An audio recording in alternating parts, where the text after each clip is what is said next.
All right, all right. Welcome to Moorish Monday with Abdullah El Tale Mosi Bey on Magnus Crystal's Pyramid YouTube and Moroccan Post Media YouTube.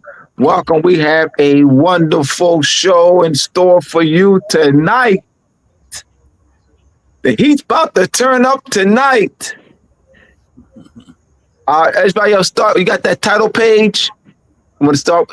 Or it's the. It's the first part right here. All right.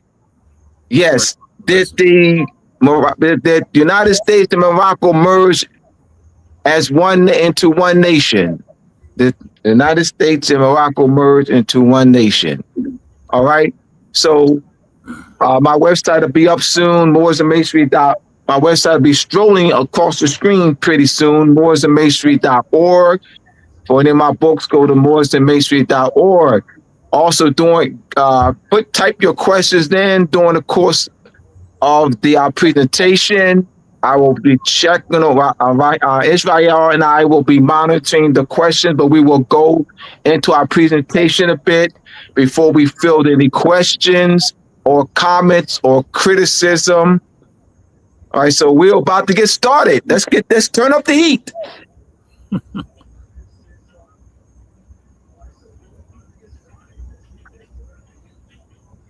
Ready?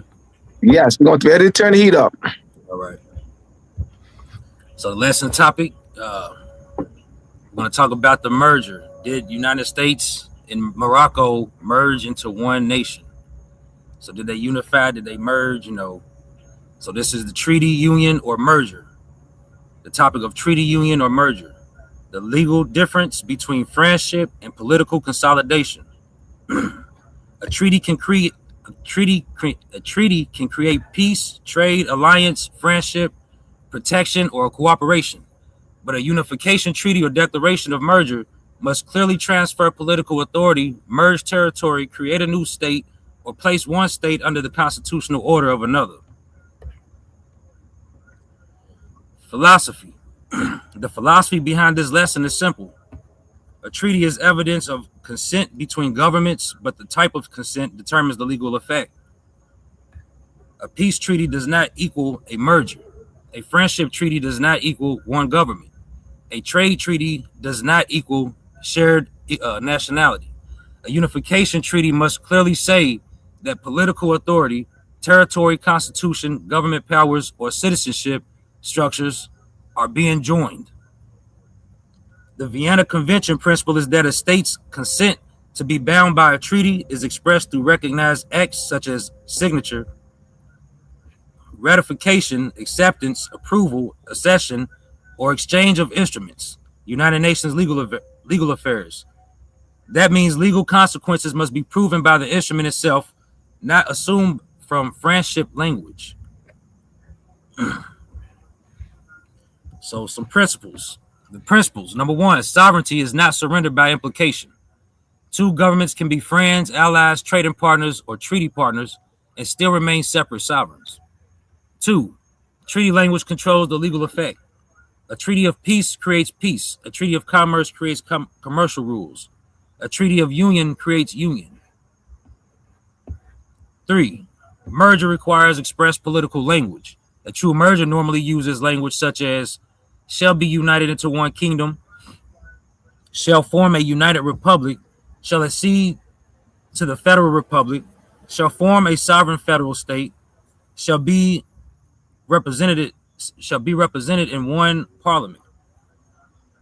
Four, separate parties mean separate governments. The Morocco-U.S. treaties repeatedly treat Morocco and the United States as two separate parties with separate citizens, subjects, vessels, ports, consuls, and governments. Avalon Project. That's where you can find the treaties.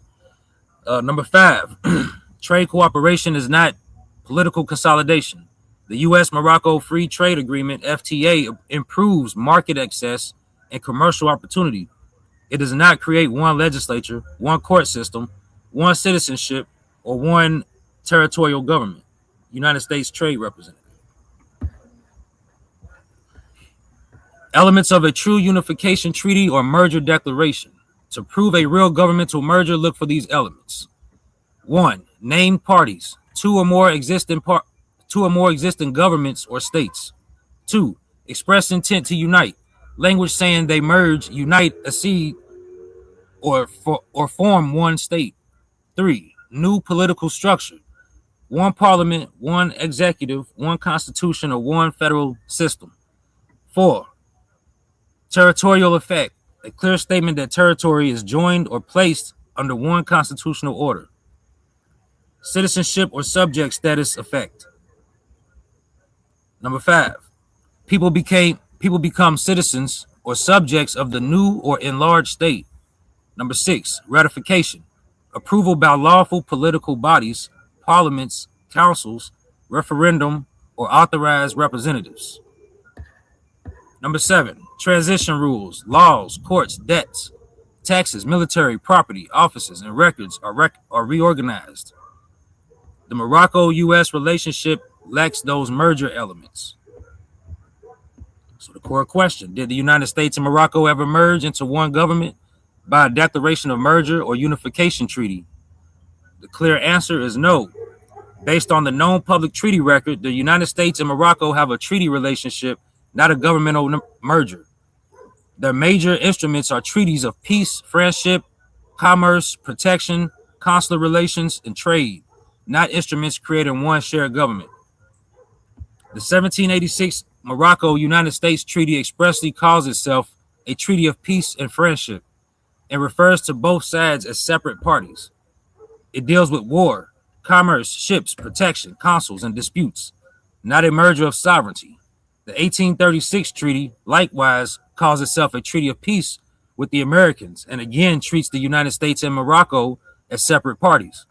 The modern U.S.-Morocco Free Trade Agreement, signed in 2004 and effective in 2006, is a trade agreement reducing barriers and expanding commercial opportunities, not a political union. So the lesson thesis, Unification Treaty. An international agreement between states to replace conflict and legal rules with a single uniform set of laws or to merge two or more states into one political and legal entity. See applications of Unification Treaty below. So applications of Unification Treaty. For two or more nations to merge into a single new nation is generally a multi-stage task involving both internal, domestic, legal changes and external, international legal agreements. Because there is no overarching governing body setting specific rules for this process, sovereign states must create their own legal framework for unification.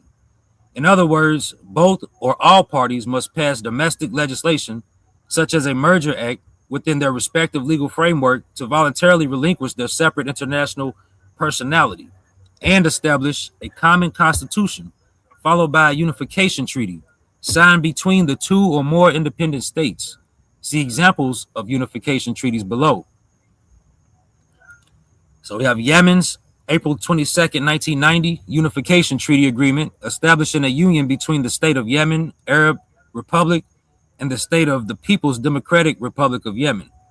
This agreement establishing a union culminated in the full unification of North Yemen, Yemen Arab Republic, and South Yemen, People's Democratic Republic of Yemen, declared on May 22nd, 1990, to form the Republic of Yemen, creating a transitional period for political and economic integration, establishing a unified parliament and presidential council, and laying groundwork for multi-party democracy.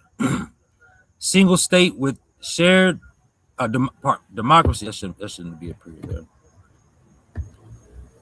So laying groundwork for multi-party democracy, single state with shared legislative, executive, and judicial powers, establishing an interim presidential council, and setting the stage for the first multi-party elections in 1993.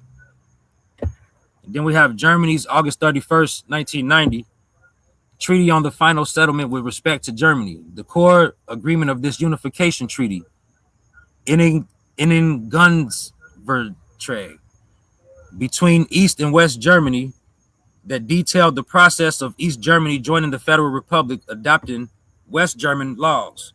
and establishing the new federal states, which was followed by the 2+4 agreement. East Germany and West Germany, the two, and the four World War II allied powers, US, UK, France, Soviet Union, the four, signed on September 12, 1990 in Moscow, which granted full sovereignty and ended the occupation rights. On October 3rd, 1990, German reunification officially took effect. German Unity Day. See Germany's Unification Treaty of August 31st, 1990, articles below. Abstract. The Unification Treaty was the result of intense negotiations between the GDR and the FRG. It provided for the reorganization of the GDR's administrative districts, Bezirk, into 5 federal states, Bundesländer, that would accede to the Federal Republic of Germany under the terms of Article 23 of the Basic Law. The treaty also addressed a myriad of legal and financial issues entailed in the introduction of the Federal Republic's political, economic, and social structures in the new eastern states. Article 1, Lander. 1. Upon the accession of the German Democratic Republic to the Federal Republic of Germany, in accordance with Article 23 of the Basic Law taking effect on 3 October 1990, the Lander of Brandenburg, Mecklenburg, Western Pomerania, Saxony-Anhalt, and Thuringia shall become Lander of the Federal Republic of Germany. So upon the accession, Number 2, the 23 boroughs of Berlin shall form Land Berlin. In Article 4, amendments to the Basic Law resulting from accession, the Basic Law of the Federal Republic of Germany shall be amended as follows. So now they're amending the laws. Number 1, the preamble shall read as follows. Conscious of their responsibility before God and men, animated by the resolve to serve world peace as an equal partner in united Europe, the German people have adopted, by virtue of their constituent power, this basic law. The Germans in the Länder of Baden-Württemberg, Bavaria, Berlin, Brandenburg, Bremen, Hamburg, Hesse, Lower Saxony, Mecklenburg, Western Pomerania, North Rhine/Westphalia, Rhineland-Palatinate, Saarland, Saxony-Anhalt, Schleswig-Holstein, and Thuringia have achieved the unity and freedom of Germany in free self-determination. This basic law is thus valid for the entire German people.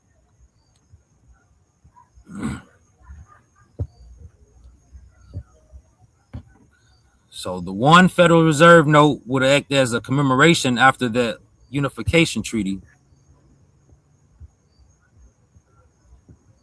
if there was a unification treaty between United States and Morocco. Yes, let me real quick. Yeah, this is what I used when I was in the misconception, confined to that misconception that the United States and Morocco was one country. I pulled this out several hundred times, and thinking that this was evidence, and that we have, as we have at the top, if a merger did exist, this would be a commemoration, but this would not be evidence. The evidence would be the actual unification treaty or declaration of merger. But I was not thinking on this level. So what Israel presented, that was not my framework or reference point during this 27 years of my misconceptions. So I didn't grow. It's only been the past 7 years that I've grown, because I was locked into the misconception that the United States and Morocco is one country. That word "one" representing the union between Morocco and United States into one country. That is, we are clearly showing you the substantive language of a couple unification treaties or declaration of mergers. So we're actually laying the groundwork for analysis, laying the groundwork for study, laying the groundwork for critical thinking and proper questions, and proper thinking about it. Right. Where that was not, I didn't have that. I raised my hand. I parroted. All I did was, there was no studying. So I didn't study. We're studying now. This is studying. There was no studying. It's called parroting. What did you do, Abdullah? Did you study it? No, I parrot. Because the study is what we're doing now. I just parroted. Someone said it. I just parroted. 2,000 other people. That's. I mean, I don't know what to say. If I say anything of that, if I say anything other than that, I'm lying. I have to tell you exactly what it is. If I say anything other than that, I would be lying. Go ahead, Israel.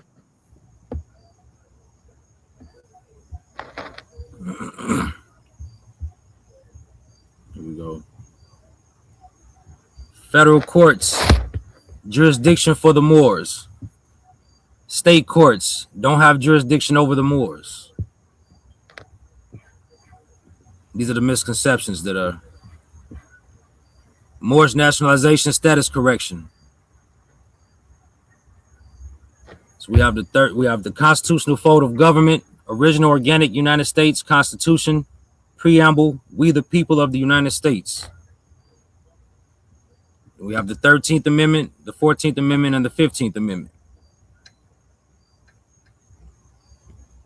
So what I parroted for 27 years, I can't say taught, because we're teaching now, so I can't use the word taught, because we're teaching. So it was no teaching. It was some parrot. I got to keep it real, man. So I don't care about the criticism. I don't care about that. I care about elevating the people. I parrot this, meaning that bringing the people back into the constitutional fold of government, moving them from the 13th, 14th, and 15th Amendment to the preamble of the United States Constitution, we the people of the United States. So I parroted, or I was presented that the Moorish nationalization process was the process that removes our people from the 13th, 14th, and 15th Amendment to we the people, to the preamble, we the people of the United States. I mean, moving back to that we the people of the United States are the Moors. That's the sovereign body, the Moors. So bringing our people back to that. So we were taken out of the sovereign body, we the people of the United States, and shift and taking out of that. So now the Moorish nationalization process is to take you out of the 13th, 14th Amendment back into the constitutional fold of government, we the people of the United States. I parroted that for 27 years to thousands of people. So I want to articulate the misconceptions with clarity. I continue, Israel. Thank you, brother.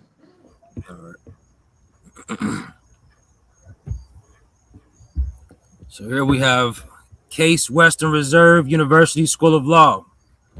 Case Western Reserve Journal of International Law, Volume 13, Issue 2, Article 9, 1981. Consensual merger as a means of state secession and its relation to treaty obligations. by Ronald J. Klein. No, we Consensual. won't be dropping. No, real quick, we won't be dropping links for people for guests to join. You're join now. You just put your comments in.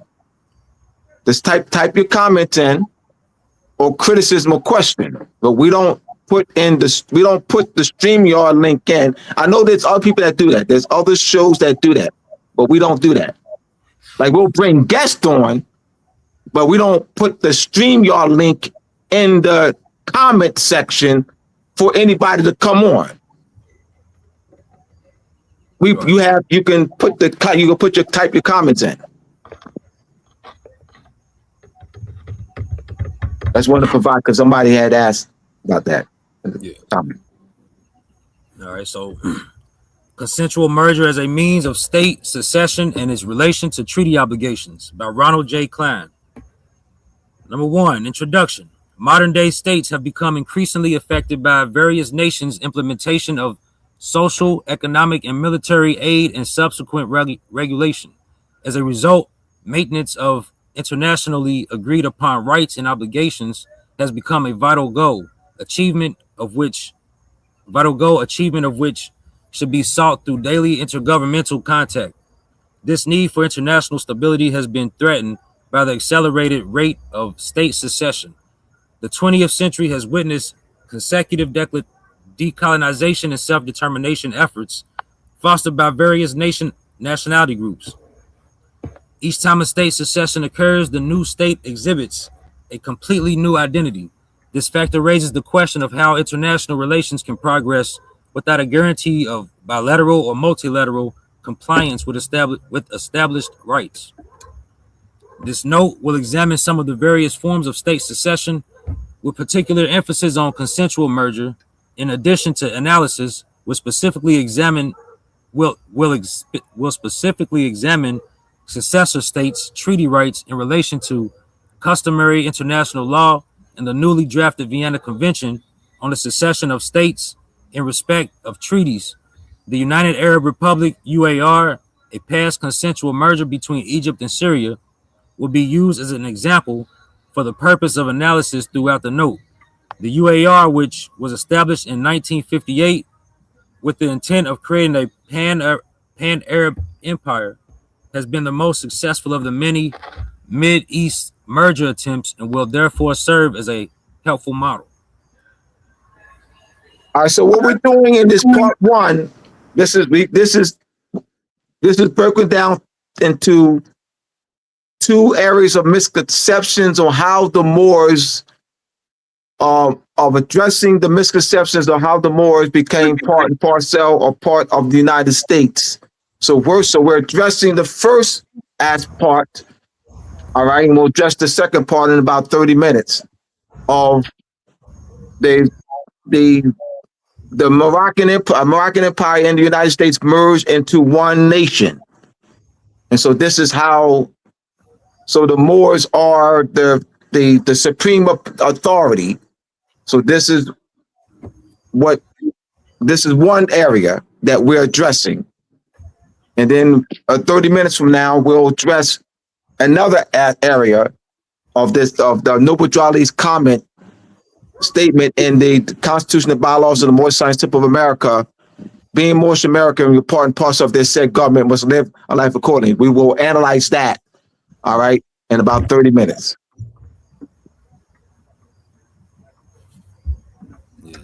The audience, y'all can screenshot these slides as well.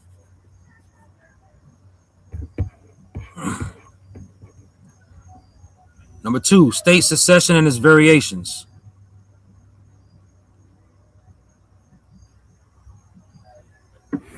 The term secession of states is commonly used to describe the evolution of a state into a new or already established sovereign containing an increased or diminished landmass. Personal unions, real unions, federations, confederations, and consensual mergers are but a few of the catalysts through which state secession occurs. Personal unions exist when states are independent, self-governing entities, but linked by the same ceremonial leader or ruler. A modern example of this form is the aggregate of Commonwealth countries under the British Crown. Both Canada and Australia, although separate states, owe allegiance to the Crown of England because of their common historical tradition. Alternatively, real unions consist of two or more states possessing an intertwined governmental structure.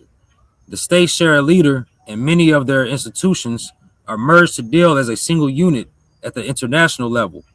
For example, the Austria-Hungary Empire during the years 1867 to 1918 was ruled by a monarchical leader. However, the two states maintained separate legislatures, which were required to grant authority for the states to act jointly. The Confederation exists when two or more states remain separate and independent, but aggregate under a common central body to which they delegate certain limited powers. As a whole, the local units retain international acceptance as individual entities. The European Economic Community, which unites Western Europe and beyond, is an example of a successful economic confederation. On the other hand, the necessary elements of a federation are: 1. Division of powers between the central and regional governments; 2. A certain degree of independence between the central and regional governments; 3. Direct action on the people by the central and regional governments; and 4. Some means of preserving the constitutional division of power. The central or federal government usually retains complete authority over foreign policy. In other words, an individual component of a federation cannot represent or bind the entire federation under a treaty. One scholar, Dr. James A. Crawford, explicitly requires a fifth criterion: that the central government's powers include jurisdiction over all foreign affairs, as well as autonomous authority, integrating aspects of the local state's internal policies. By stipulating this element, more structure is added to the federated unit. The United States is a working example of this theory in practice. In addition, there is consensual merger, consisting of two or more states having separate international personalities, united under a common constitution, with a common head of state competent to represent them in their relations with other states. This type of unification is one in which both states negotiate on at least semi-equal terms to form a successor state. Subsequent to negotiations, a plebiscite may be conducted in the predecessor states to assure that the merging is voluntarily accepted by the people, not just the governments. Approval is indicated by an affirmative vote by a majority of the citizenry. As shall be pointed out later in this note, numerous factors are used to classify a state as being in one of the above forms. Among the characteristics which make one type of state more appropriate than another are landmass, culture, history, and population.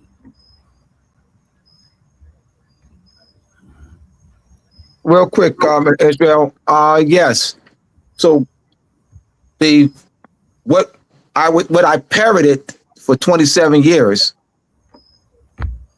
is that the federal government is the Moorish government, and the state's government is the European. And so the union, so here we go, going back to the federal government, all right, that's the Moorish government that was established by the Moors. That means Thomas Jefferson and James Madison and Alexander Hamilton, and the gang had nothing to do with that. All right, meaning that it's not the central governing, because it's established by the Moors. That's the Moorish government. All right, and so the state government, New Jersey State, South Carolina State, North Carolina State, Kentucky State, have no jurisdiction over the Moors. The Moorish jurisdiction, lies in the federal government. The state government, California and South Carolina and Virginia, that's the European government. They have no jurisdiction over the Moors. So you move cases. You move your case from the state government with a notice of removal, remove it out of the state's government because the state's governments don't have jurisdiction over the Moors, only the federal government, because that's the Moorish government. So you remove the case to the federal government, which is the Moorish government. I parried this for 27 years. I have to articulate with clarity the misconceptions. I know them very well. I parried it for thousands of people for 27. I ate, slept, breathed this for 27 years.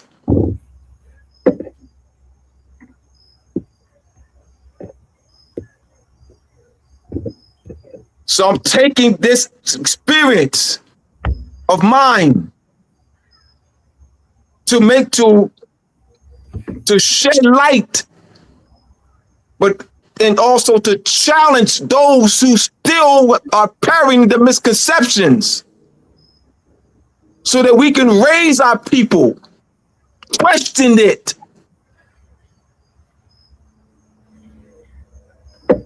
I never questioned it.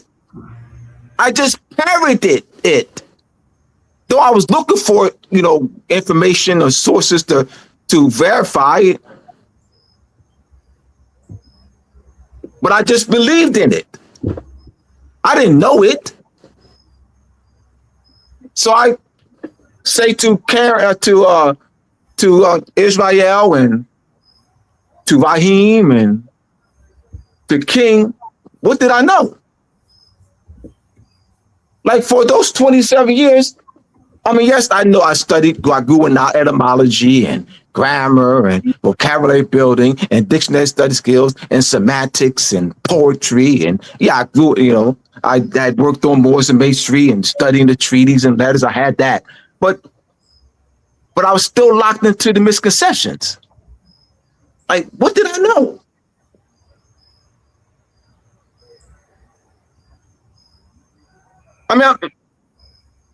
I just want to, so I'll continue to, present the angles of the misconception, just so that we can question, we can analyze, but we're giving y'all the basis to which to analyze. Yeah. Doing a great job, Israel.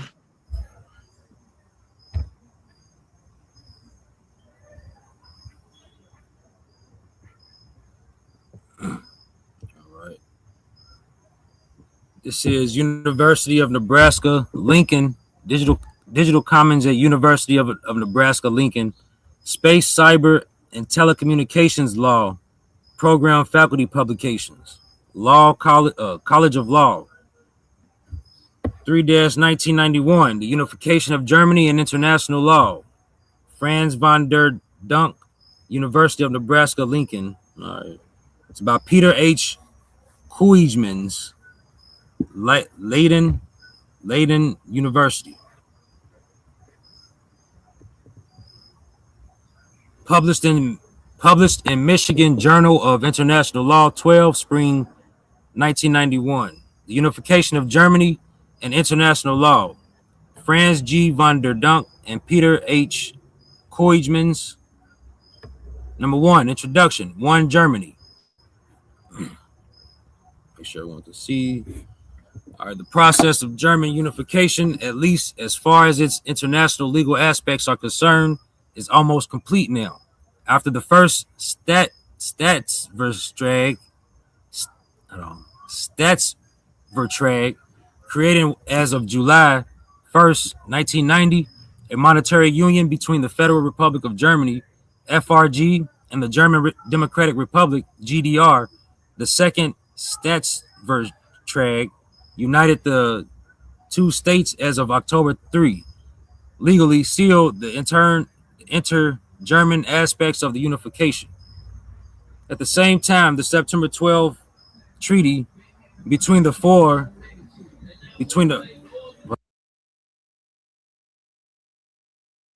at the same time, the September 12th treaty between the four former occupation powers, the United States, the Soviet Union, Great Britain, and France, and the two former occupied German states, took care of the remaining international aspects, along with the Treaty of Friendship between the FRG and the Soviet Union, and the German-Polish Treaty on boundaries and friendly relations. Then on December 2nd, the first all German free elections were held. Okay. Number two, the legal importance of the Unification Treaty after unification. Another important question is the legal significance of the Unification Treaty after October 3rd, 1990, when the German Democratic Republic no longer exists. The Unification Treaty is a treaty under public international law. When one party of such a bilateral treaty vanishes, who then is entitled to claim the rights given by the treaty against the other party? Article 44 of the Unification Treaty tries to tackle this problem by saying that the lander to be restored within the territory of the German Democratic Republic are entitled to assert the rights flowing from the Unification Treaty. The old traditional lander within the territory of the German Democratic Republic, Brandenburg, Mecklenburg, Western Pomerania, Saxony-Anhalt, and Thuringia were abolished in 1953. They were restored on October 3rd, 1990. Ultimately, this means that those lander can sue the Federal Republic of Germany before the Federal Constitutional Court for an alleged breach of the treaty. However, it is not together clear to what extent the provisions of Article 44 of the Unification Treaty preserve the rights of the German Democratic Republic as a party to the treaty.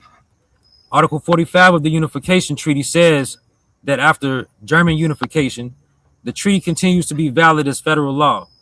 It can then be changed in principle by the legislative bodies of the Federal Republic of Germany. Otherwise, these provisions would stand eternally as a barrier against the sovereignty of Parliament. This is Cardoza, Benjamin N. Cardoza School of Law, Cardoza Law Review, Volume 14, Issues 3-4, Article 9, Constitution Making by Treaty in German Unification, a comment on Arado, Elster, Preyes, and Richards, by Peter E. Quint, University of Maryland Law School.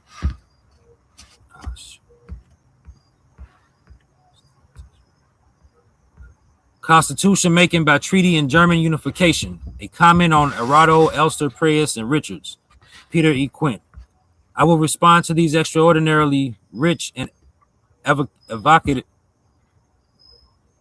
evocative articles by seeking to employ certain principles that they suggest to analyze a form of constitution making that they do not specifically consider constitution making by treaty as exemplified in the recent unification of West and East Germany, the Federal Republic of Germany, and the German Democratic Republic.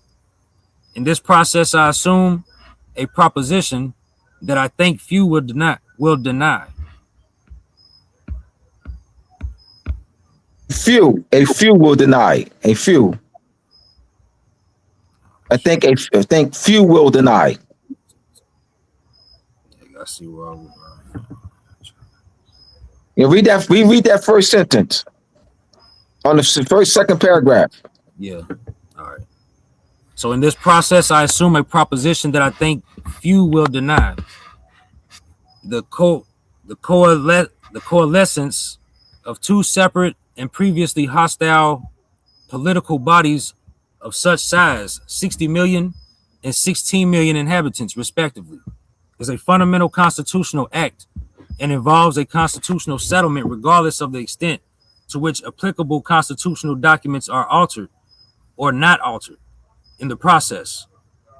In the case of German unification, one national constitution, the Constitution of the German Democratic Republic, GDR, went out of effect and the two German states adopted three separate treaties: the State Treaty, the Unification Treaty, and the 2+4 Treaty, the latter together with the victorious allies of World War II, which must also be considered part of the constitutional settlement.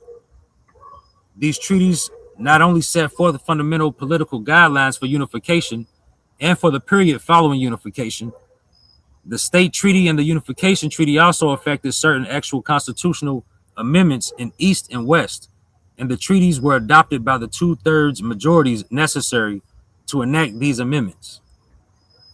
Number one, constitution making without a constituent assembly. In his article, Professor John Elster analyzes certain characteristics of the constituent assemblies in America in 1787 and in France in 1789.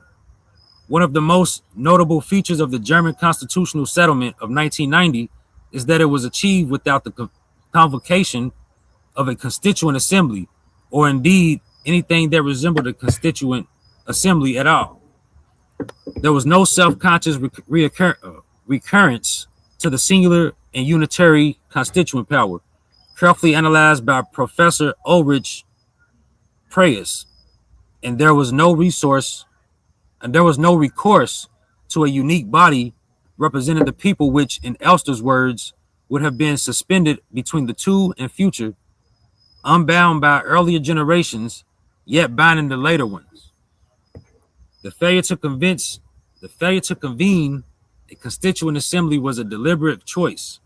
The West German Basic Law Constitution clearly possessed a mechanism for unification that would have involved calling a convention drawn from the populations of West and East Germany, a body that in some ways might have been analogous to the American Constitutional Convention or the French Assembly or Assemblée Constituante. Article 146 of the Basic Law, discussed in this context by Professor Preyes, provided that unification could have been achieved by the adoption of a new all-German constitution to replace the Basic Law. According to the prevailing view, this constitution could have been proposed by a national convention and then perhaps submitted to the people for ratification in a plebiscite. This is called studying. This is called teaching.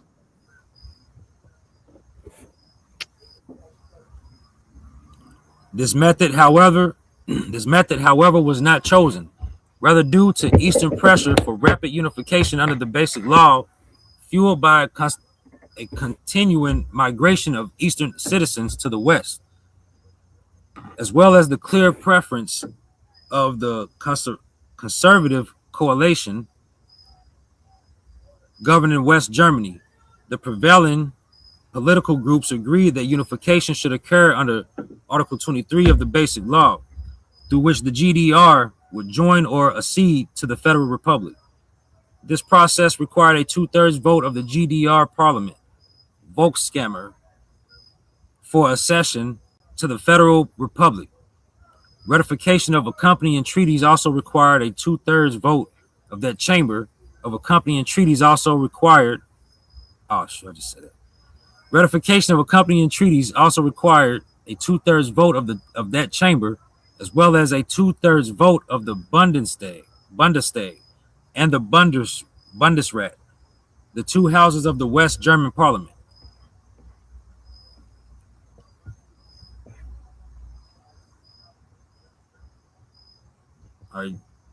The results confirmed in large measure the consent of the German people to the fact and modalities of unification.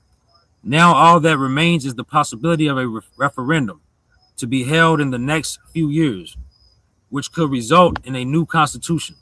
Such a constitution might lead to the replacement of the FRG for all practical purposes by a new state, Germany, or United Germany, or United Federation of Germany, or whatever name would be given to the newly United States.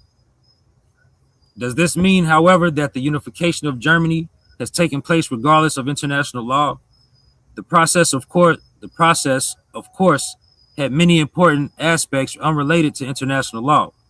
However, the questions to be examined here are that what exactly were the international legal parameters of the unification process, and to what extent have they been acknowledged and incorporated into the legal instruments affecting the unification. It seems that in situations of an extremely political character, such as the one concerning the reunification of Germany, public international law cannot provide one final simple solution. An international law is essentially a just dispositivum. States can only be bound if they so choose or have so chosen in the past. If, however, only explicit choices were considered to have binding effect in international law, too many gaps would exist to make it a useful system. Acquiescence thus plays a prominent role. Furthermore, building upon acquiescence, cases of estoppel or preclusion may sometimes arise. With regard to the question of German unification, therefore, public international law could only provide the legal framework within which states had the freedom to opt for the various choices available to them. Nevertheless, acting within this framework was a legal duty for all states concerned. The principles of sovereignty and freedom of states, however, can go even further. By acting anonymously, affected states may set aside rules of international law, be they in the form of treaties or customary law, so long as no right of another state is infringed nor any peremptory norm of international law violated. This is the essence of the notion of just dispositivism. Dispositivism. This means that if all parties with rights and obligations concerning the German unification, the four occupation powers, the two Germanys, the 9 remaining member states of the European Communities, EC, the EC themselves insofar as they can act as a subject of international law, and possibly others, were in agreement concerning the means, the modalities, and all the implications of the realization of such unification. Then they could set aside the existing legal framework. If this were to occur, these parties would, by their very acts, create a new legal framework. Such a course would not enhance the autonomous value of international law and the role it plays in politics, but it would be interesting to analyze the result as a new piece of law. Either way, an analysis of the international legal ramifications of a unified Germany will reveal ramifications beyond the more narrow issue. Let me see. Okay. As to the actual issue of unification, only if one of the parties mentioned had wished to postpone, modify, or prevent a certain form of unification contrary to the desires of other parties would the existing international legal rights and obligations really have come into play. What role these rights and obligations could have played is therefore the central theme of this article. However, in view of the enormous complexity of the problems involved, this article can do more than provide a general overview. Sections 2 through 7 will first sketch the outlines of the rights and obligations confronting the two German states before unification. Section 8 will compare those outlines to the actual political outcome of the unification process. The former 6 sections will explore a number of different contexts in which legal rights and obligations could have been found. The first context discussed in Section 2 concerns the power of the 4 victors of 1945 over the two German states as a consequence of inter alia, the absence of a peace treaty. The second context discussed in Section 3 is that of the relationship between the two German states inter se, which until very recently still consisted of confrontation with each other over the heritage of the war. This confrontation was legally entrenched in their basic laws and their claims with regard to each other, especially the claims of the FRG with regard to the GDR. And in this situation, legal principles such as acquiescence and estoppel are relevant. The third context discussed in Section 4 is the is the incorporation of the two German states in the military blocs formed around the United States and the Soviet Union, NATO and the Warsaw Pact, respectively. Because of its close relationship with NATO, the role of the Western European Union will also be dealt with in this context.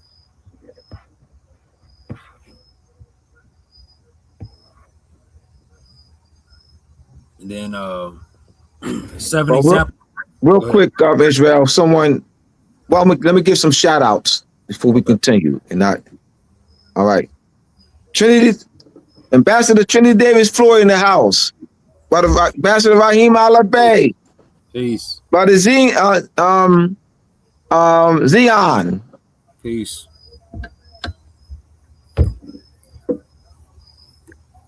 What's that? Exion.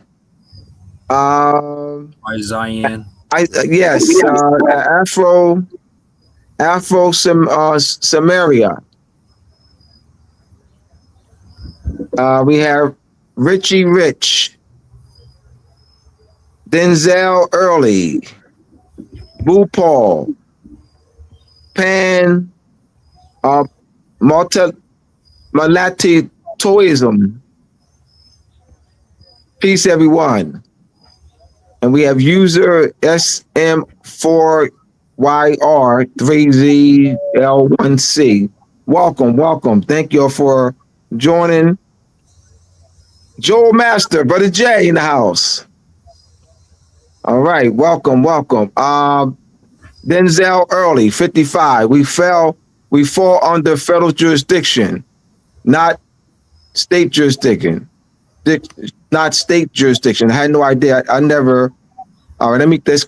We missed that. There's a misunderstanding what I said. I never said that we fall under the federal jurisdiction and not state jurisdiction. I never said that. I said the misconception that I parroted. Let's be clear. On what I parroted it for 27 years. That's the misconception that I parroted for 27 years. Is that the federal government was established by the Moors. The federal government is the Moorish government. Make clear. I'm not saying that it is. I'm saying that is what I parroted for 27 years. That the federal government is the Moorish government, and the state's government is the Europeans.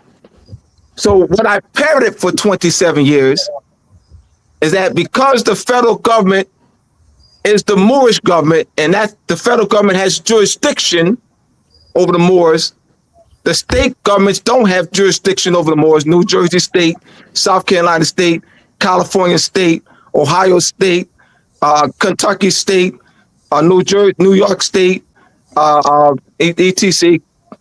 don't have jurisdiction over the Moors.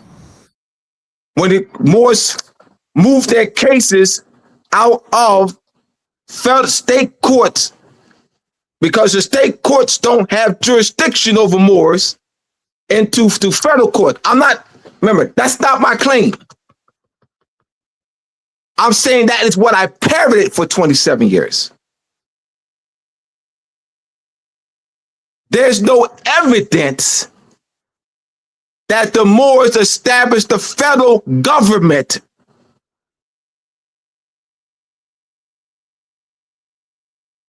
So you have the federal government, then you have state governments. There's no documentary evidence. So I didn't study that. I parroted it. I want to be abundantly clear.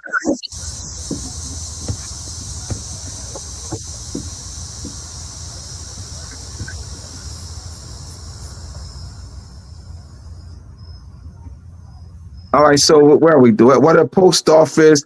Ask the questions relative to the presentation. The United States is a third-party contractor. This is Afro-Samaria 6170.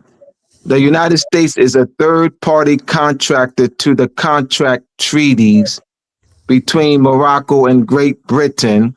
The third-party agent to proper law of the contract has exceeded his authority. I'm not clear on this. The question, so statement, it's a statement. Well, DuPont in the house. All right, Israel, you back? All right, continue. All right.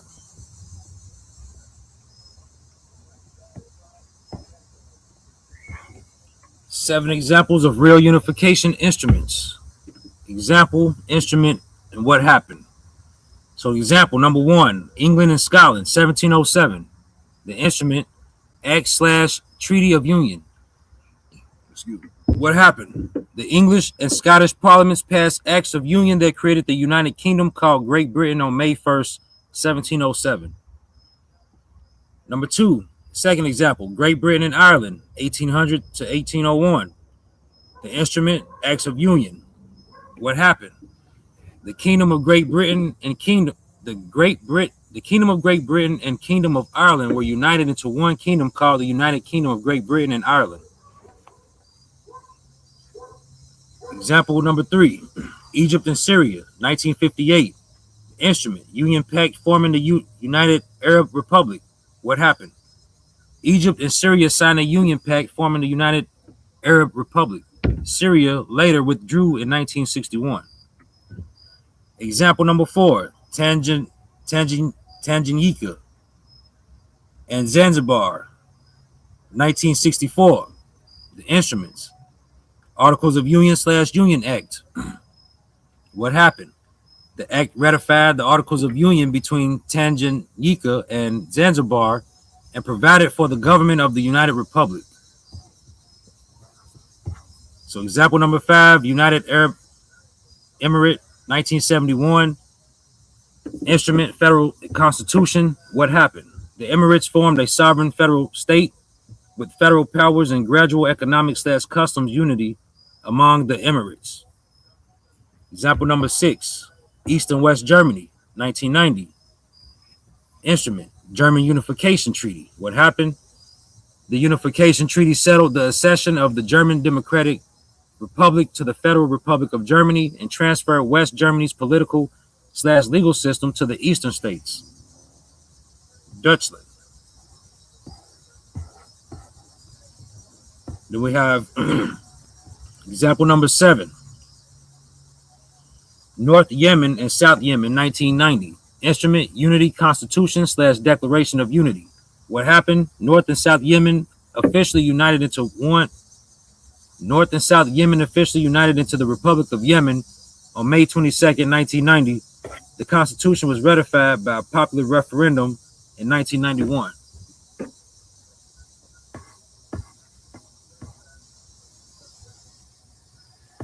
So, application to the United States and Morocco. Finding of fact one, the 1786 instrument between Morocco and the United States is titled and structured as a treaty of peace and friendship, not a treaty of union. Avalon Project. Finding of fact two, the treaty regulates ships, war, commerce, protection, consuls, debts, and disputes. It does not create one government, one parliament, one court system, one constitution, or one citizenship. Finding of fact three, the 1836 treaty continues the peace relationship and again treats the United States and Morocco as separate parties. Finding of fact four, the modern U.S.-Morocco free trade agreement is commercial. It concerns trade barriers and market access, not governmental merger. Conclusion of law. There is no evidence from these treaty instruments that Morocco and the United States merged into one government. The lawful conclusion is the United States and Morocco have a historic treaty relationship, but not a unification treaty, declaration of merger, or a single merged government. So a strong lesson statement, a treaty proves relationship, but the words of the treaty determine the kind of relationship. The United States and Morocco entered into peace, friendship, commerce, and trade relations. They did not enter into a political merger. A lawful merger would require express language, uniting governments, territory, constitutional authority, citizenship, and public institutions. That language is not present in the Morocco-United States Treaty.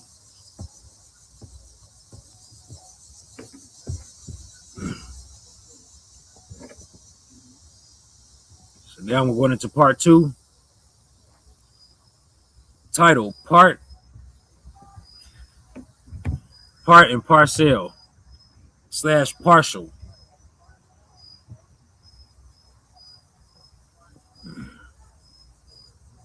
We're going to start off by reading the Moorish Temple of America, the Divine Constitution and Bylaws.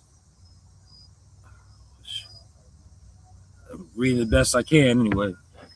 Let's see. So Let's read that act that reads part and parcel. Was that Act 4? 4, 6. Act 6. All right. Oh, yes, it's Act 4 too. It's 4 and 6. And 7.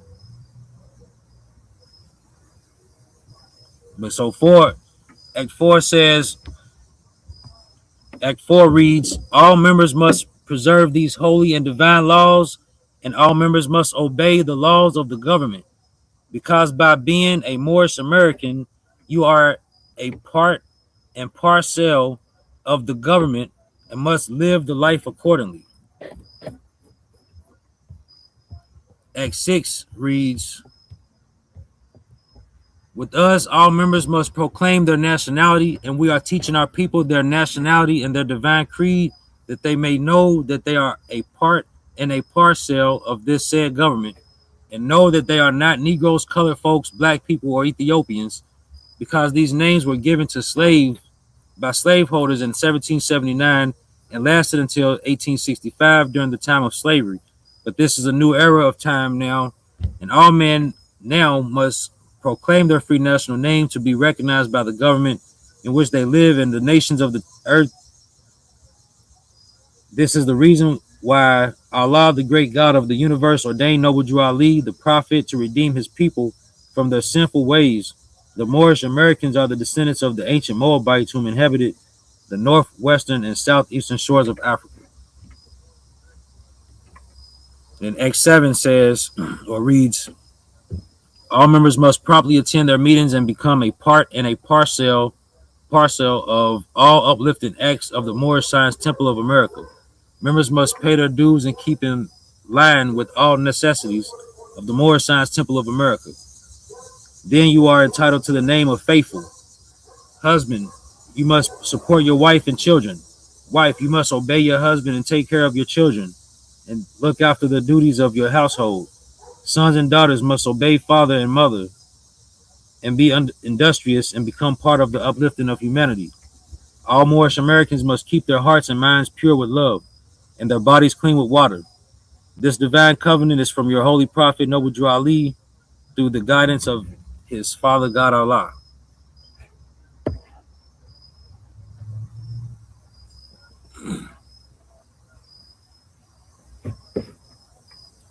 Did you want to speak on the part and parcel? Yes. All right. So for 27 years, there was a great deal of discussion that I've had in the classes that I was part of the Constitution and bylaw of the Moorish, of the Constitution and bylaws of the Moorish Holy Temple of Science reads part and parcel, PARCL, and the Constitution and bylaws of the Moorish Science Temple of America reads part and partial, PARTIAR. And so what was the discussion was that there was a deliberate change from parcel to partial, and that part and parcel means that we are that we are the sovereigns of the land. So there was a deliberate change from the constitution and bylaws of the Moorish Holy Temple of Science to the constitution and bylaws of the Moorish Science of America, part and parcel, part and parcel. All right. So it wasn't. So that was a lot of discussion on that. Now let's put the prepositional phrase. Whether it's part and parcel, it's of this said government. Part and parcel of this said government. Or part and parcel of this said government. How are the Moors? What instrument that you in the listening audience or anyone can present as evidence, as an exhibit that made Moors part and parcel of this said of the United States or part and parcel of the United States? I just want to set that, and that there was a huge. I mean, this was hours upon hour. I mean, wow. And so I was trapped into that paradigm for 27 years. I'm like, man, what did I know? I'm just keeping it real, my brothers and sisters. Because I was trapped in this paradigm for 27 years. What Israel read for the past hour, that was none of the teachings at all. And this is why Israel read it, because we want the audience to see we're teaching. We don't want to say, well, they can read it on their own, Israel. We don't need to read all that. No, yes, we do. Israel is very clear that we need to read it, because he'll tell you, now he'll say, yeah, Abdul, we need to read it. Absolutely. We need to read it so people can see it. I mean, they could go look for themselves, but there's parts of it that we need to read. So Israel did a very great job in putting together this. We can continue.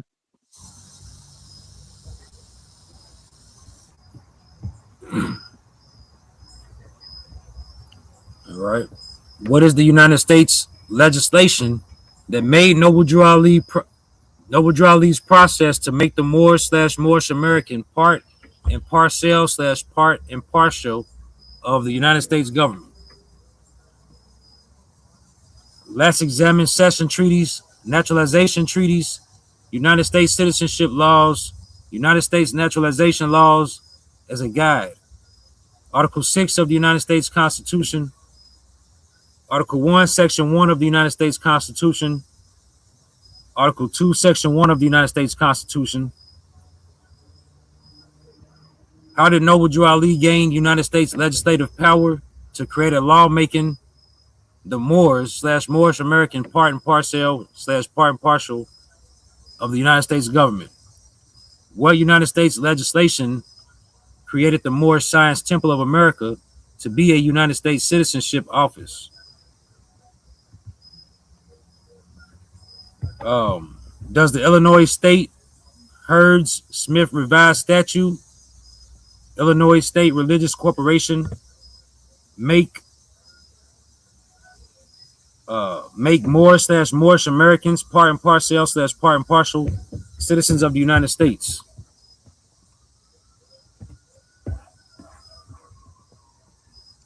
Real quick, Israel, I'm going to address this.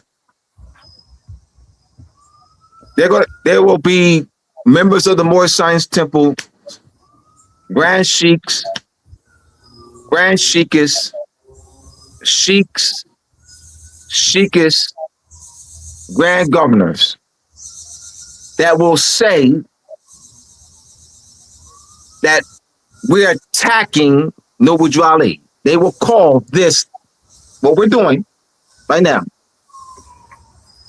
an attack against Drew Ali. I gotta say it publicly because they will attack us publicly. They will make comments about us publicly. I mean, I'm just keeping it real. Yeah, that misconstrued this whole lesson here. Which is fine. We're fine. We this is public. We public, and we're grown. We're good. We're good. They will attack us. We're fine with that. But this type of lesson, type of facilitating epistemological critical thinking among the people is very important. We don't want to pass this down to the children. So we're fine with being attacked. We will be attacked. We will, not maybe, not might. We will be attacked. I'm just keeping it real. We will be attacked. And I'm fine with that. But so if they are calling this process an attack against Drew Ali, raising questions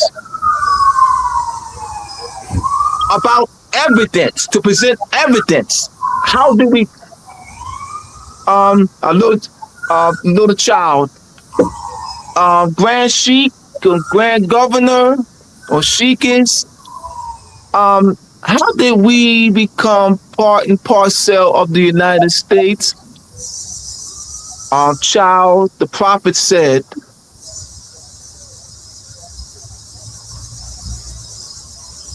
or you'll get some. Don't question, child.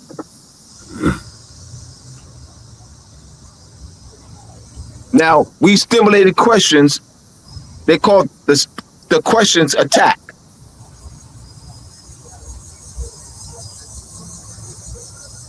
Y'all understand what's going on? So in return, they'll feel like they need to defend something, which would actually be considered the attack, because we're not attacking anything. Nope.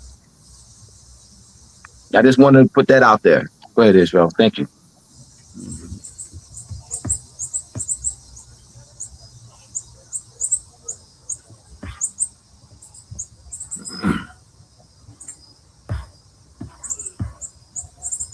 So this is Justia, the Justia website, becoming a U.S. citizen under naturalization law. Deciding to become a U.S. citizen is a major decision. If a person was not born as a U.S. citizen, that person has to naturalize to become a citizen.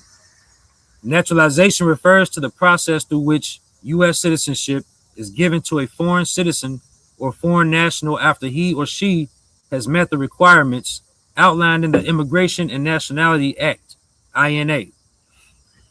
When an individual is naturalized, he or she is essentially agreeing to accept all the responsibilities of being a U.S. citizen, including loyalty to the Constitution. In return, U.S. citizens enjoy the rights and privileges that accompany their citizenship. A person may qualify for naturalization in the following instances. The individual has been a permanent resident for at least 5 years and meets all other eligibility requirements. The individual has been a permanent resident for 3 years or more and meets all eligibility requirements to file as a spouse of a U.S. citizen. The individual has qualifying service in the U.S. Armed Forces and meet all other eligibility requirements, or the individual's child may be eligible for naturalization if the individual applying on behalf of the child is already a U.S. citizen. The child was born outside the U.S., the child is currently living outside the U.S., and all of the other eligibility requirements are met. So this is, again, becoming a U.S. citizen under naturalization law.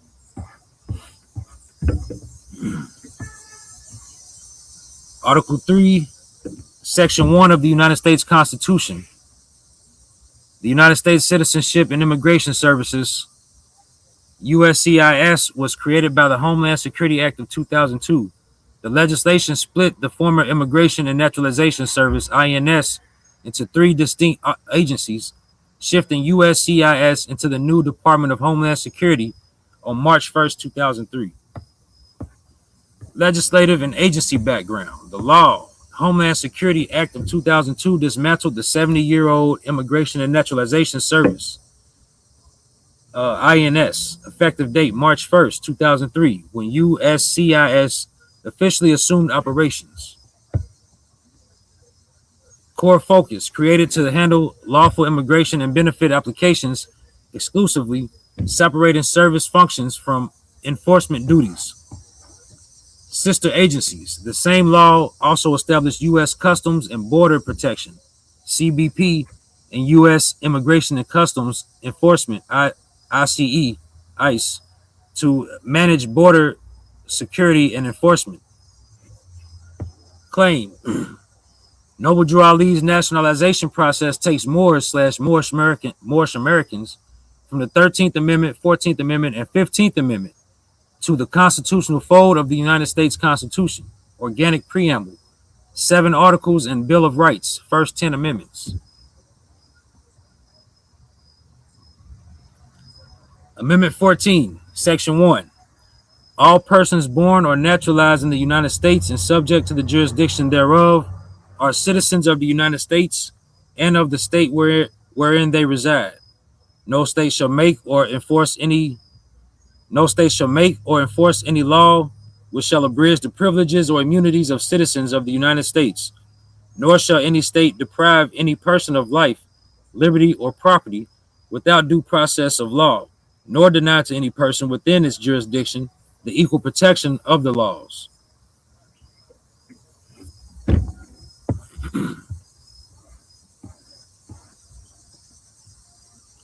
Elements of nationality does not include individualism. So, full breakdown of nationality, we have the first column, consanguineous aspect of nationality. The second column, socio-cultural aspect of nationality. The third column, political framework of nationality. And the fourth column, legal framework of nationality. So, consanguineous, social-cultural, political, and legal. Under the consanguineous aspect of nationality, we have consanguinity, ancestry, parentage, descent, genealogy, pedigree, and lineage. Under the social-cultural aspect of nationality exists language, dress/headdress, ceremonies/dance, holidays, rituals, festivals, religion. Under the political framework of nationality, we have it involves defining the national identity of the people, constitution, through the nation's constitution, the political term, the people of Burkina Faso, the people of France, the people of China, etc. Under the legal framework of nationality, this involves the legislation and execution of nationality laws, just sanguinis, just solely, naturalization.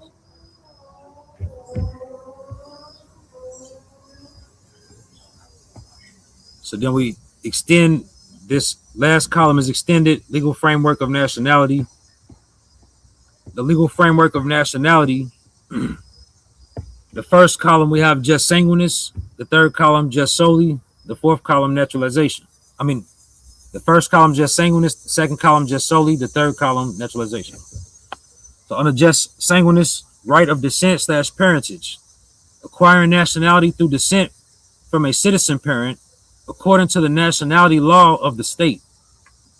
Examples: someone born on U.S. soil to German citizen parents generally acquires dual citizenship of both the U.S. and Germany. Someone born on U.S. soil to Mexican citizen parents generally acquires dual citizenship of both Mexico and the U.S. Someone born on Russian soil to Nigerian citizen parents acquires Nigerian citizenship by descent.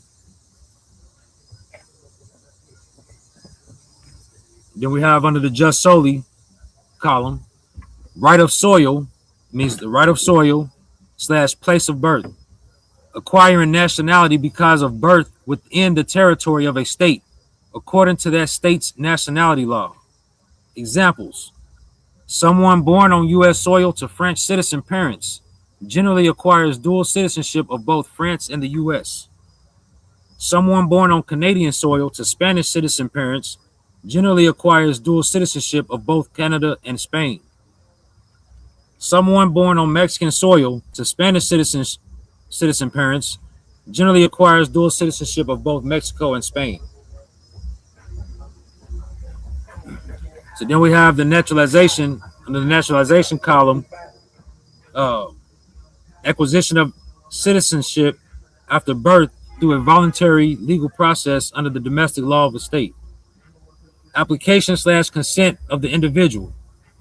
Lawful or habitual residence as required by state law. Good character where required. Language/civics/integration requirements where required. Oath or declaration of allegiance where required. Dual nationality and renunciation rules vary by state.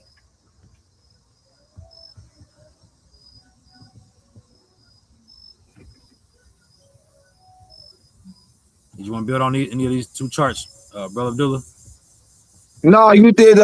That's you thorough with it, man. Clear. Then we have showing the current state and condition of our people. Application of international law. Territorial sovereignty. A state's sovereign authority to govern within its territory and control resources, subject to international law and free from unlawful external interference. Acquisition of nationality. The legal means by which an individual acquires the nationality of a state. Historical doctrine. Acquisition of nationality through subjugation and cession. Classical international law treated certain lawful changes of sovereignty by subjugation or cession as capable of changing the nationality of inhabitants. Modern international law does not recognize territorial acquisition resulting from the unlawful threat or use of force. A treaty may regulate the nationality of or citizenship status of inhabitants when territorial sovereignty is ceded, transferred, or otherwise altered. Territorial cession treaties with nationality/citizenship provisions.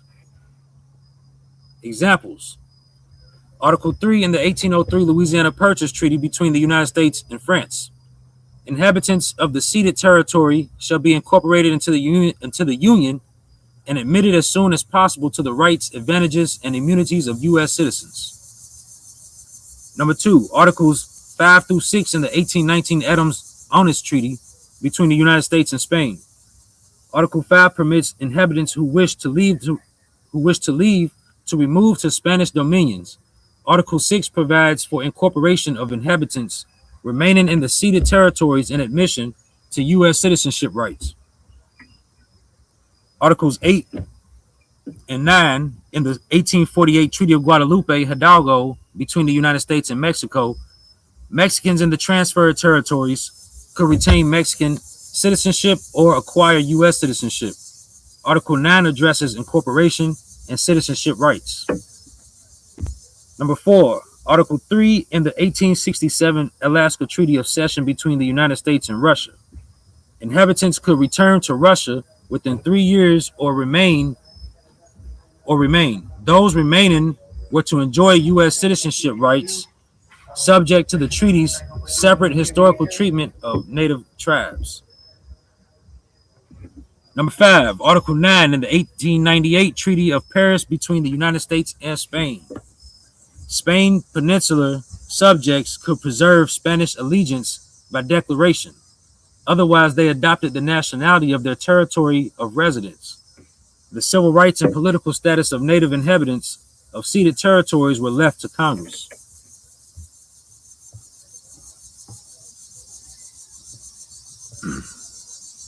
Again, territorial sovereignty. A state's sovereign authority to govern within its territory and control its territorial resources, subject to international law and free from unlawful external interference. A treaty is a legal instrument through which states may cede, transfer, recognize, delimit, or otherwise regulate territorial sovereignty and territorial rights. A treaty is an international legal instrument governed by international law. Treaties affecting territorial sovereignty, cession, and boundaries. Examples: Article 1, Articles 1 and 2 in the 1783 Definitive Treaty of Peace between the United States and Great Britain. Great Britain recognizes the United States via the 13 states as free, sovereign, and independent states, relinquishes claims to their government and territorial rights. Article 2 establishes their boundaries. Number 2, Article 1 in the 1803 Louisiana Purchase Treaty between the United States and France. France cedes Louisiana to the United States forever and in full sovereignty. Article 2 in the 1819 Adams-Onis Treaty between the United States and Spain. Spain cedes East Florida and renounces its claim to West Florida. The treaty also defines the western boundary of the Louisiana Purchase. Articles 5 and 8 in the 1848 Treaty of Guadalupe Hidalgo between the United States and Mexico. Article 5 establishes the new international boundary. Article 8 addresses Mexicans residing in territories that thereafter remain within U.S. limits. Number 5, Article 1 in the 1867 Alaska Treaty of Cession between the United States and Russia. Russia cedes its territory and dominion in North America to the United States. Number 6, Articles 1 through 3 in the 1898 Treaty of Paris between the United States and Spain. Article 1, Spain relinquishes sovereignty over Cuba. Articles 2 through 3, Spain cedes Puerto Rico, Guam, and the Philippine Islands to the United States.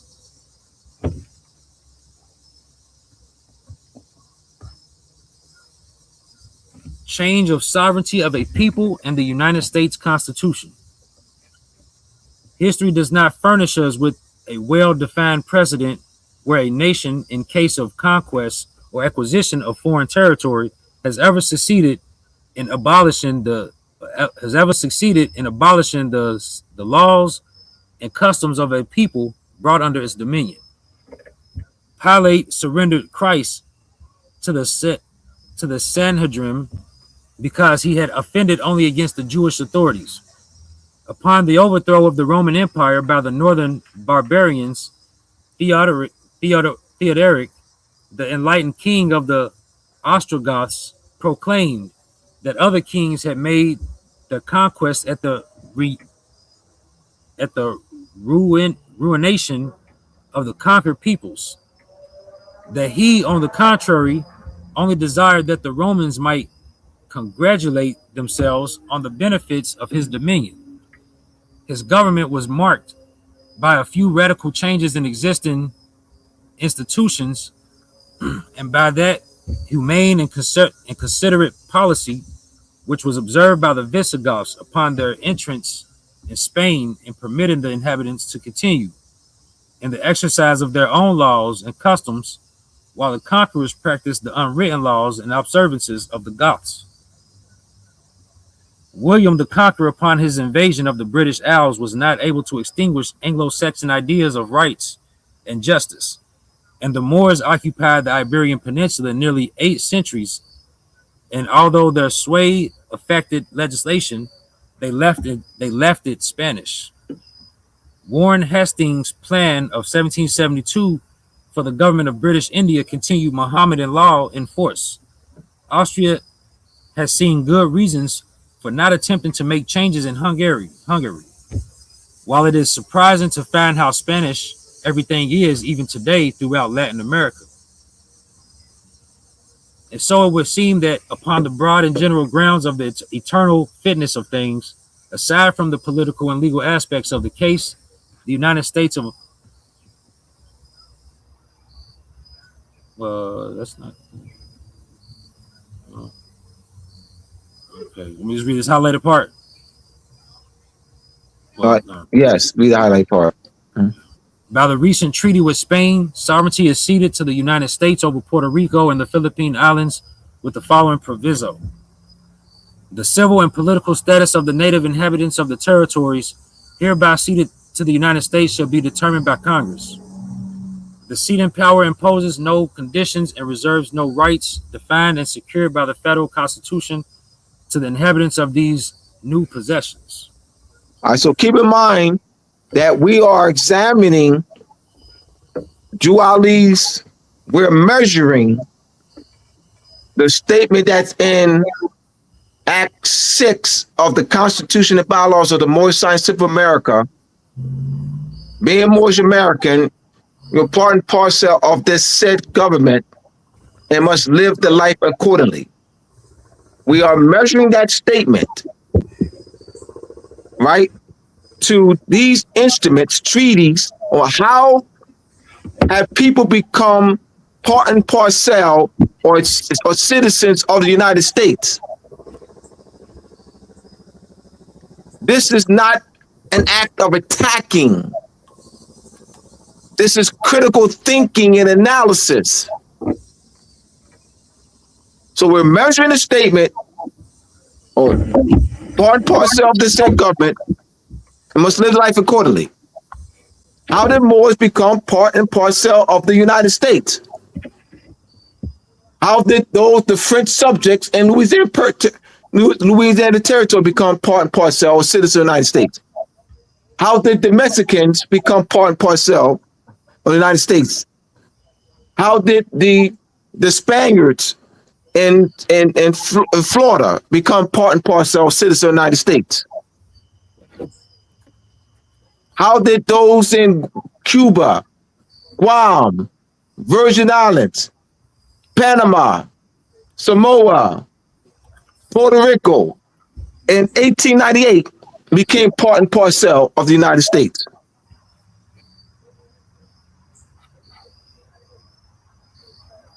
How did we're measuring with instruments, treaties, United States naturalization legislation, United States nationalization laws. Continue, Israel. Mm-hmm.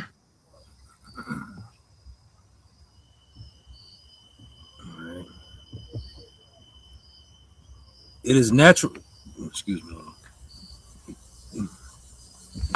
It is natural for the people of the United States to turn to the federal constitution, the bulwark of their rights and liberties, for the solution of all kinds of governmental problems.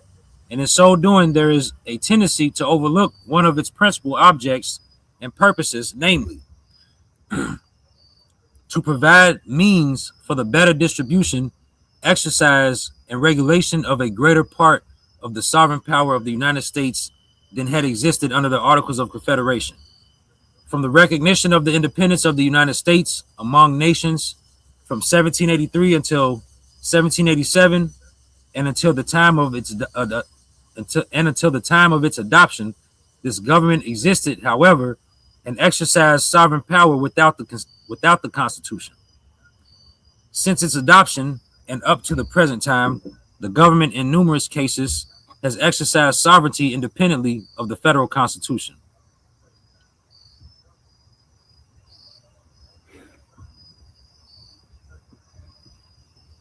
So this is History, Art, and Archives, United States House of Representatives, Historical Highlights, Immigration and Nationality Act of 1965.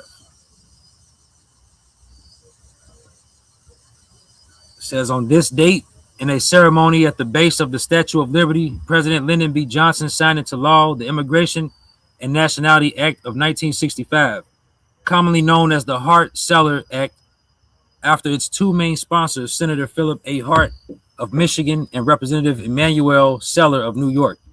The law overhauled America's immigration system during a period of deep global instability. For decades, a federal quota system has severely restricted the number of people from outside Western Europe eligible to settle in the United States.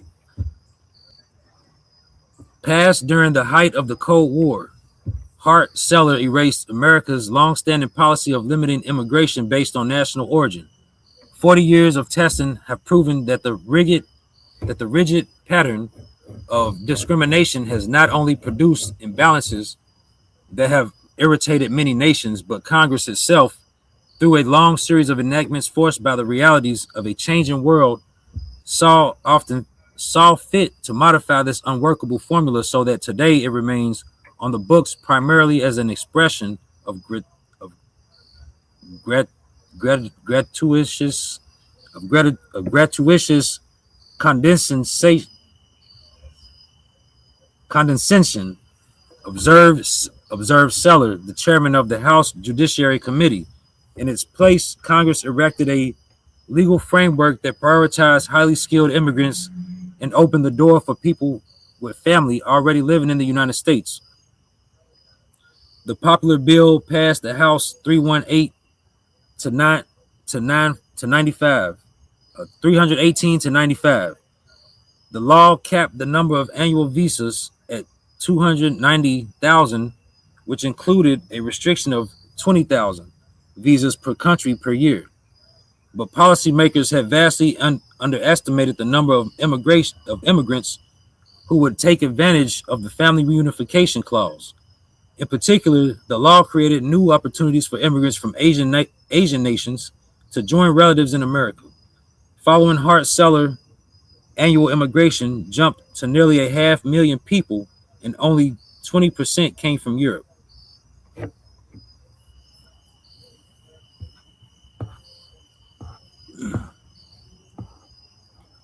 So this is the Treaty of Peace between the United States and Spain, December 10th, 1898. The clause we're reading. It's on the second page. Okay, yeah. Article 9. Spanish subjects, natives. Let me make this bigger.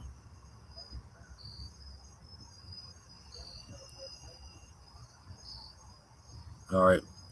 So Article 9. Spanish subjects, natives of the peninsula, residing in the territory over which Spain by the present treaty relinquishes or cedes her sovereignty, may remain in such territory or may remove therefrom, retaining in either event all their rights of property, including the right to sell or dispose of such property or of its proceeds, and they shall also have the right to carry on their industry, commerce, and professions, being subject in respect thereof to such laws as are applicable to other foreigners. In case they remain in the territory, they may preserve their allegiance to the crown of Spain by making before a court of record within a year from the date of the exchange of ratifications of this treaty, a declaration of their decision to preserve such allegiance, in default of which declaration they shall be held to have renounced. Shall be held to have renounced it and to have adopted the nationality of the territory in which they may reside. The civil rights and political status of the native inhabitants of the territories hereby ceded to the United States shall be determined by the Congress.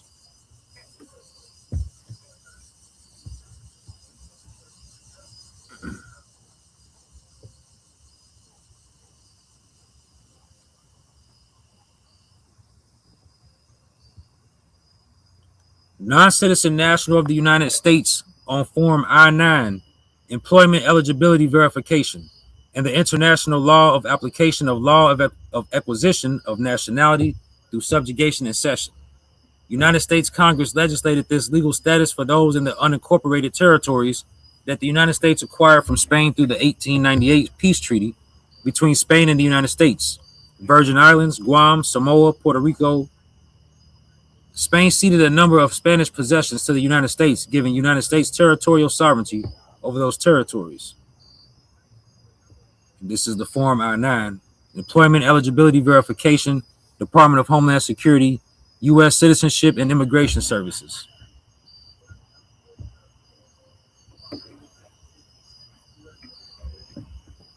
Non-citizen,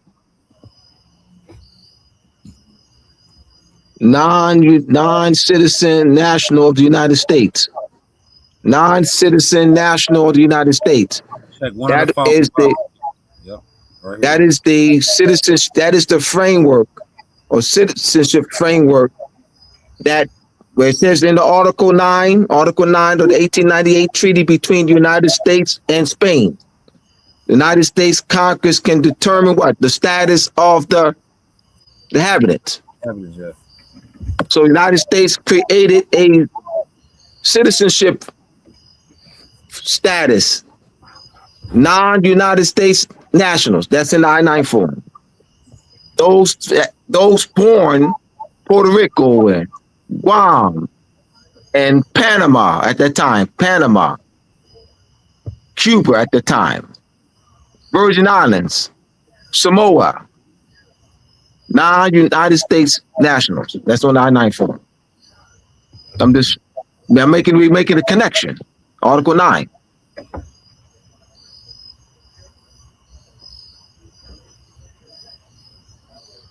So now we have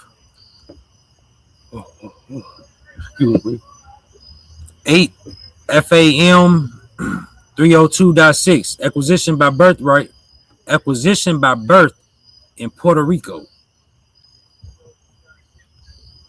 Current 8 FAM 302.6-1 current law.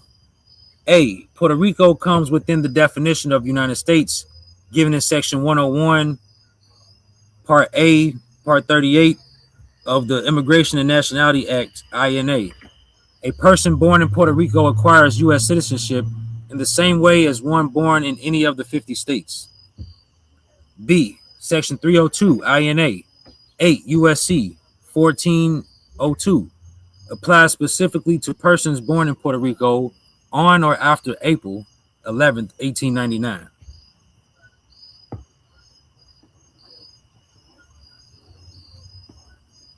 So this is what Congress, real quick, this is what Congress, so once again, 9, Article 9 of the Constitution, Article 9 of the Constitution of the 1898 Constitution between Spain Treaty and the United States. Congress can determine the status.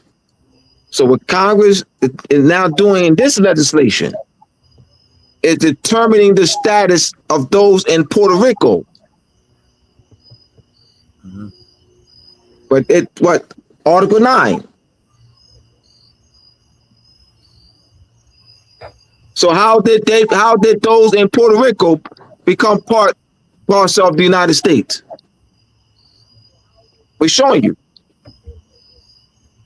And then we're showing you the specific United States legislation. We're walking you through this. This is studying. This is teaching. Now I don't know what I was doing before, so I can't call it studying and teaching. So I can't call this studying and teaching, and I can't use the same words. Parroting. That's the word I mean. Parroting. Right. So let me read Articles 1 and 2 of the same treaty. Article 1, Spain relinquishes all claim of sovereignty over and title to Cuba, and as the island is, upon its evacuation by Spain, to be occupied by the United States. The United States will, so long as such occupation shall last, assume and discharge the obligations that may under international law result from the fact of its occupation for the protection of life and property. And then Article 2 reads, Spain cedes to the United States the island of Puerto Rico and other islands now under Spanish sovereignty in the West Indies, and the island of Guam in the Marianas or Ladrones. And then Article 3 is Spain cedes to the United States the archipelago known as the Philippine Islands and comprehending the islands lying within the following line. And then it has the layout here.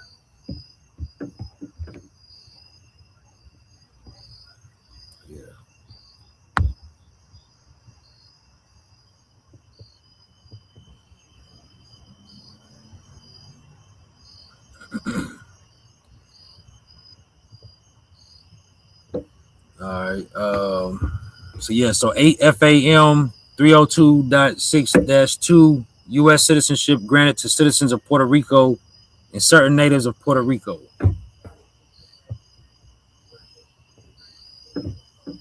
A. The Act of March 2nd, 1917, granted U.S. citizenship as of that date to all citizens of Puerto Rico and to certain natives of Puerto Rico who had been absent from Puerto Rico on April 11th, 1899, but had returned to reside permanently. B. The following persons who did not make the declaration mentioned in Section 5 became U.S. citizens as of March 2nd, 1917. 1. All citizens of Puerto Rico, regardless of their place of residence on March 2nd, 1917. And 2. All natives of Puerto Rico who were not citizens of any foreign country and who were absent from Puerto Rico when the United States acquired it, but had returned to Puerto Rico and were residing there on March 17, 1917. C. In addition, no U.S. citizen women who were married to Puerto Rican citizens acquired U.S. citizenship automatically upon their husband's acquisition of U.S. citizenship pursuant to Section 5, unless they were ineligible for naturalization. D. The opportunity to decline U.S. citizenship was included in Section 5 in recognition of the Puerto Rican nationalism of many Puerto Ricans. The Act of March 4th, 1927 allowed a person to repudiate such a declaration within the year following the date of the act and thereby to acquire U.S. citizenship. Section 322 NA permitted persons who had declared their intention not to become U.S. citizens under the Act of March 2nd, 1917, to acquire U.S. citizenship by making a declaration before the U.S. District Court of Puerto Rico at any time. E. Other provisions of Section 5 of the Act of March 2nd, 1917 permitted permanent residents of Puerto Rico who have been born there to non-U.S. citizen parents to acquire U.S. citizenship by declaring allegiance before the U.S. District Court for Puerto Rico within 6 months after March 2nd, 1917, or within 1 year of reaching age 21, if the person was still a minor on March 2nd, 1917. The Act of March 4th, 1927 amended Section 5 to provide that qualified persons who had not taken the opportunity to become U.S. citizens by making such a declaration had another chance to do so before March 4th, 1928. 8 FAM 302.6-3 U.S. citizenship of persons born in Puerto Rico on or after March 2nd, 1917 and before January 13, 1941. A. The Act of March 2nd, 1917 was originally enacted, did not make any provisions for acquiring U.S. citizenship by birth in Puerto Rico. B. The first law specifically relating to the acquisition of U.S. citizenship by birth in Puerto Rico was the Act of June 27, 1934, 48 Stat 1245. C. Under this act, persons born in Puerto Rico after April 10, 1899, who were not U.S. citizens on June 27, 1934, acquired U.S. citizenship on that date unless they, 1, had acquired a foreign nationality at birth, 2, had in some way lost previously acquired U.S. citizenship before June 27, 1934, or 3, were on that date foreign citizens residing abroad. D. Under the same act, persons born in Puerto Rico on or after June 27, 1934, but before January 13, 1941, became U.S. citizens at birth unless they acquired a foreign nationality at birth through a parent. The Act of June 27, 1934 was intended to confer citizenship only on persons born in Puerto Rico who would otherwise be stateless. Thus, acquisition of a foreign nationality in any manner, including by automatic operation of foreign law, will keep a person born in Puerto Rico from benefiting from the Act of June 27, 1934. All right, that's then explain that by automatic operation, by operational laws. It's called the Hague Convention of Stateless Person. You said a foreign law. All right, so they mentioned stateless, prevent some stateless. So because then you had the Hague Convention of Stateless Person. I forget what year. What year is that? 18 something, late 1880s. The Hague Convention of Stateless Persons.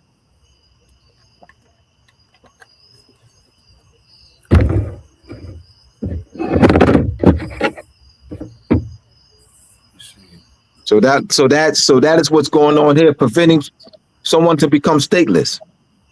So they're applying the Hague Convention on Stateless Persons, like through this legislation.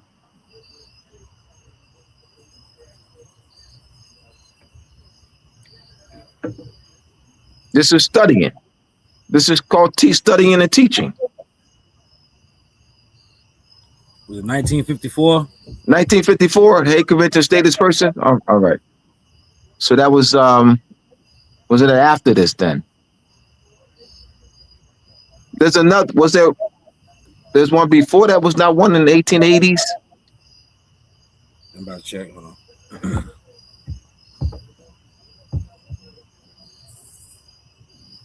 Yeah, 1893. 1893. There we go. 1893.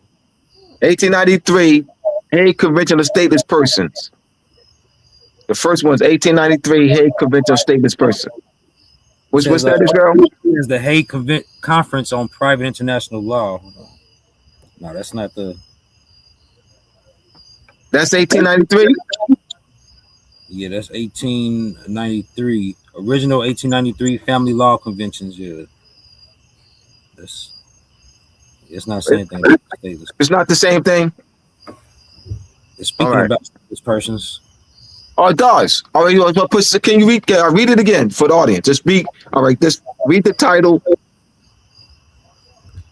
It says the Hague Conference on Private International Law was indeed first established in 1893, which aligns with the late 1800s timeline. However, that historic 1893 organization did not create the rules protecting stateless persons. Okay, never mind. All right. Did not create the rules protecting stateless persons. Yeah, the 1954. It says 1954 convention relating to the status of stateless persons. I think there was one in 1880, something like that. All right. Well, yeah, we definitely come back to that. But yeah, thank you. That's I just wanted to have the audience to have some solid stuff. This is good. This is good. We can go. We'll go until 9:10 as well. We can finish this up. All right.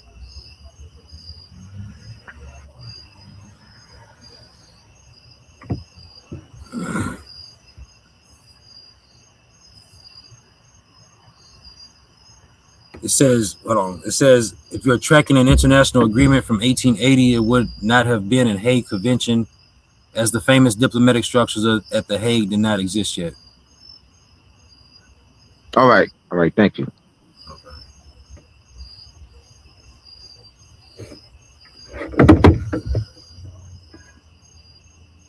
So this is the Barbary Treaty. The Barbary Treaty, 1786 through 1816. Treaty with Morocco, June 28th and July 15, 1786.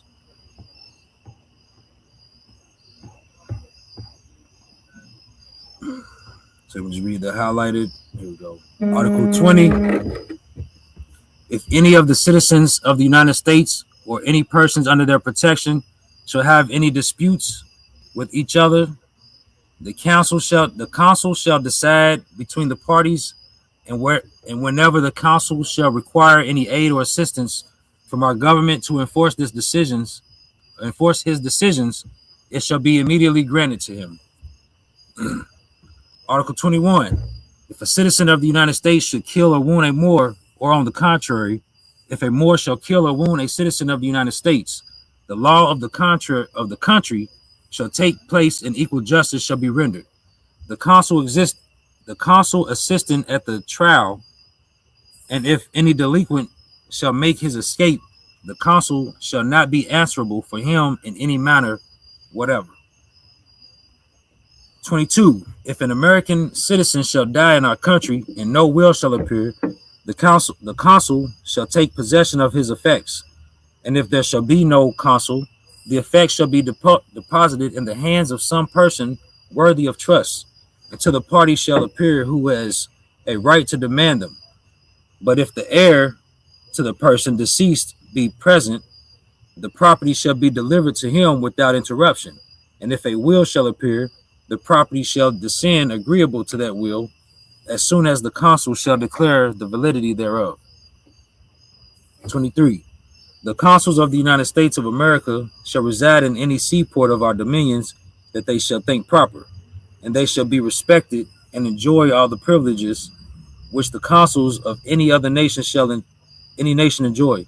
And if any of the citizens of the United States shall contract any debts or engagements, the consul shall not be in any manner accountable for them, unless he shall have given a promise in writing for the payment or fulfilling thereof, without which promise in writing no application to him for any redress shall be made.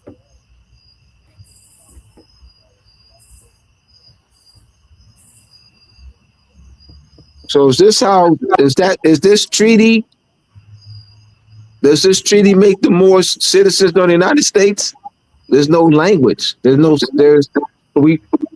no collective nationalization language. There's no citizenship language.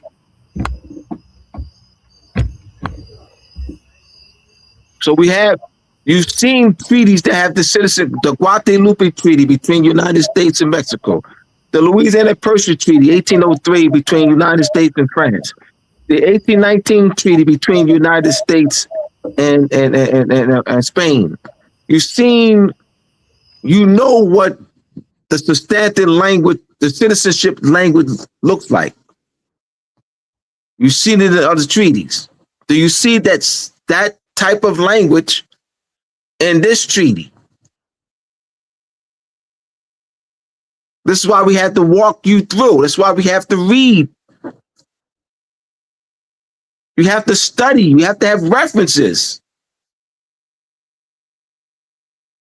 What's been going on is just making stuff up, coming out of thin air. No true studying. We can't pass that down to the children. We have to pass this down to the children. This type of epistemological reasoning, critical thinking, study, and research down to the children. Type of questions. And don't be afraid to ask questions. This is not an attack on Noble Drew Ali. But I know sheiks, members of the Moorish Science Temple, sheiks, sheikas, grand governors, grand sheiks, grand sheikas will say, I know they will say that this is an attack on Noble Drew Ali. I know that. I'm just keeping it real. We will be attacked. I'm not fine with that.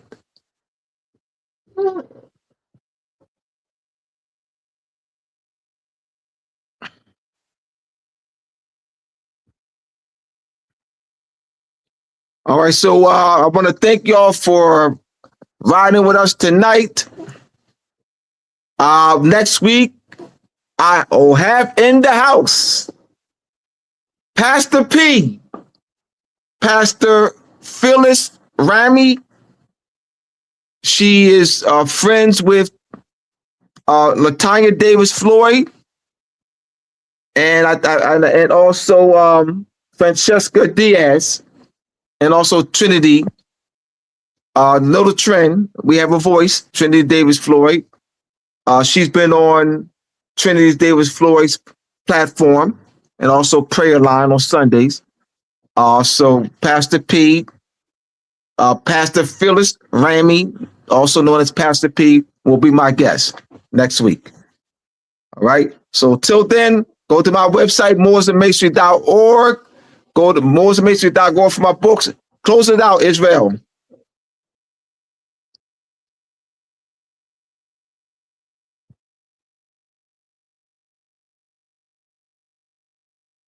You're muted. I can't. So thank everyone for the time and attention tonight. What's the next? We'll be on NYP Talk Show second Wednesday of next month, of every month. second Wednesday of every month. So meet us there. Who do you have next for Moorish Monday? Pastor P. That's okay. That's what you're Yeah, saying. Pastor Okay. P. Oh, Phyllis Ramey, Pastor P. Yes. Yeah, next Monday. Yes. So everybody tune in for Moorish Mondays every Monday. You know, every second Wednesday of the month, NYP Talk Show. Mm-hmm. And King is gonna be on there. What? Every fourth Monday. I mean, fourth Wednesday. Monday, King. And fourth Wednesday is King. El Bay. Fourth Wednesday on the NYP Talk Show. You'll find brother King El Bay. So yeah. All right, everyone have a good night. Peace. Peace, everyone.